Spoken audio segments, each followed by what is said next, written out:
welcome back to my channel. I'm finally back. Oh, the unwanted hiatus of my channel drove me insane.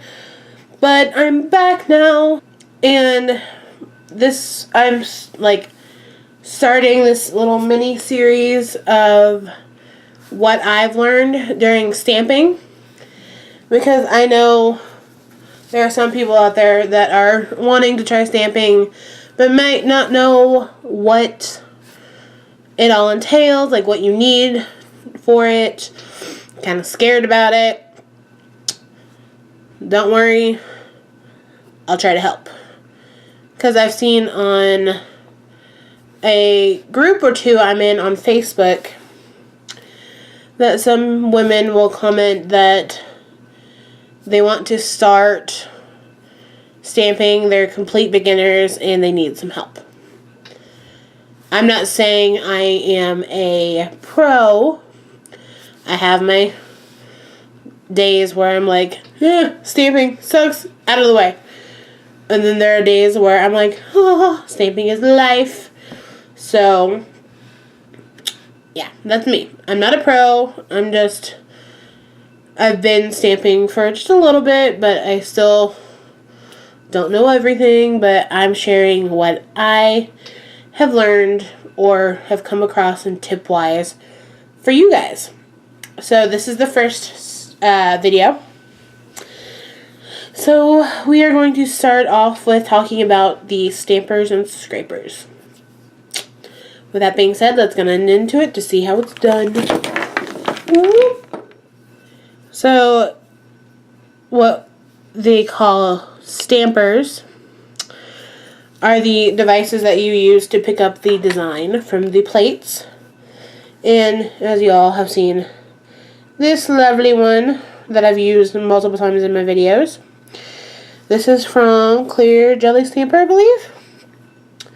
And it's like somewhat firm, but still squishy.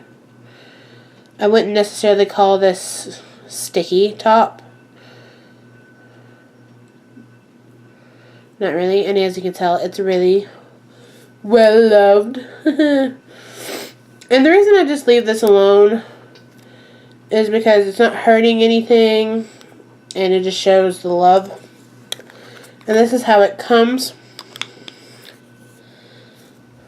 Yeah, I think they call this the big bling stamper because of this part right here that's removable. But for the clear stampers, like this one and this little one, I don't exactly remember where I got this one, but I don't use this one much. You don't want to touch the surface, this part right here, with acetone, because it will eat away at the little silicone head, I guess you would call this silicone, and will make it not clear anymore, because you can see straight through it. And if this came in contact with acetone, it would be cloudy and you wouldn't be able to see it anymore. Now, you could technically clear the sides of it, this plastic part, with acetone.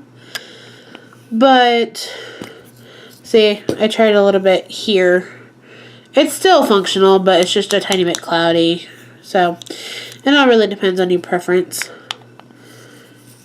and stuff like that. It's not really hurting me, so I just leave it. But to clean, like, lint or excess stamping polish off that you don't want, or whatever, you would just roll this over with a lint roller. Super simple one you can get from like the dollar store or Amazon or whatever. It does not have to be super fancy. Just any old little lint roller will do. Now I will show you a big accident that happened to me.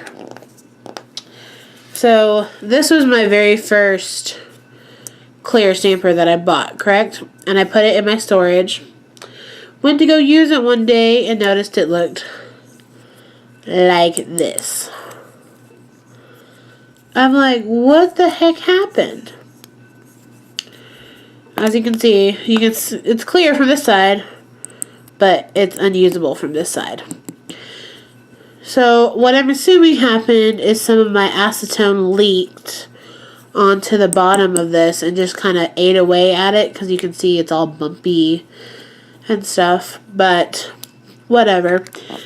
I still use this, but I don't use this for like precision stamping. I use this more when I use like my marbling that I do, because I don't really care what that looks like on my nails. It's just like a random placement, and you play around with marbling and stuff like that. So that's what I use this for. It works pretty well.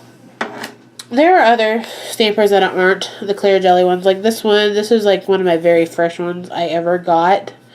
I got it in a kit like several years ago.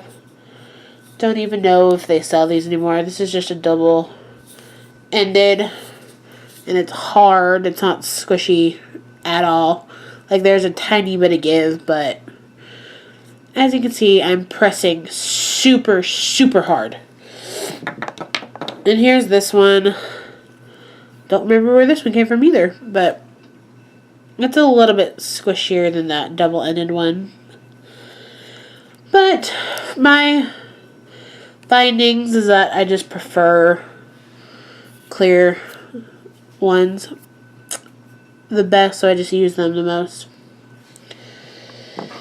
This one is from Moyu London. It's not a clear one, but it's squishier. So what you would use these for is like if you had an entire image that was basically the same, and there wasn't like specifically one part of it that you wanted on your nail, you could just go boop, and it'd be all over your nail. So that's what I would use this one for. Now, let's get on to the scrapers. This came with the Big Bling clear stamper that I showed you. I've used this one all the time. This one is from Clear Jelly Stampers. I am not affiliated at all with Clear Jelly Stamper. I just happen to have it and I like it. Basically like a credit card or a gift card. You can use that and you would scrape across the plate at like a 45-degree angle to spread out the stamping polish. I would highly recommend using the credit card / gift card looking one versus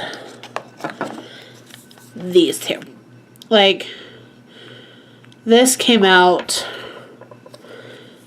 this was like one of the first ones I had, and I always had trouble with it, and to me they're not good. This one has a plastic edge,